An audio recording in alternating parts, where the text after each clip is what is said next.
పుత్ర పవిత్రాత్మ నామమున ఆమెన్. క్రీస్తునాథుని యందు ప్రియమైన దేవుని విశ్వాసులారా, తపస్సు కాలము 38వ రోజు ధ్యానాంశము సహవాసము సహజీవనము.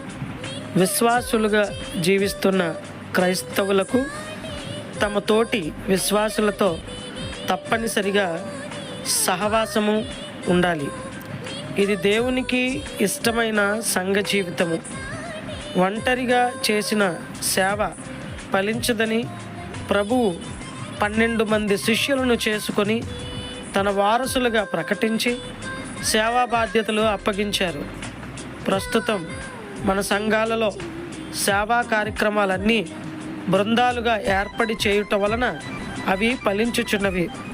ఎక్కడ 2 లేదా 3 కూడి ప్రార్థిస్తారో అక్కడికి ప్రభు వస్తానని వాగ్దానం చేశారు. పేతురు చెరసాలలో ఉన్నప్పుడు క్రీస్తు సంఘం కలిసి ప్రార్థించగా దేవదూత వచ్చి పేతురును విడిపించెను. మన సంఘంలో ఎవరైనా శ్రమల్లో బాధల్లో ఉంటే సంఘం అంతా కలిసి ప్రార్థించాలి.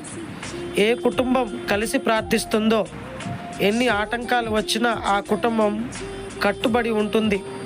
అపోస్తుల కాలంలో విశ్వాసుల మధ్య ఎంతటి సహవాసము సహజీవనము ఉన్నాయో మన మధ్య కూడా అటువంటి సహవాసము సహజీవనము ఉంటేనే దేవుడు మనతో వాసము చేస్తారు. ప్రస్తుత క్రైస్తవ సంఘములలో సహవాసము సహజీవనము లోపిస్తున్నాయి. ఒకే శరీరమును భుజించి ఒకే పాత్రము నుండి పానము చేసినప్పటికీ ఒకరి మధ్య ఒకరికి సహవాసము ఉండుటలేదు. విశ్వాసులు రకరకాల తారతమ్యాలు, భేదభావాలు, విభజన తత్వాలు, కులతత్వాలతో జీవిస్తున్నారు. దేవునికి ఇటువంటి కార్యక్రమములు అసహ్యములు.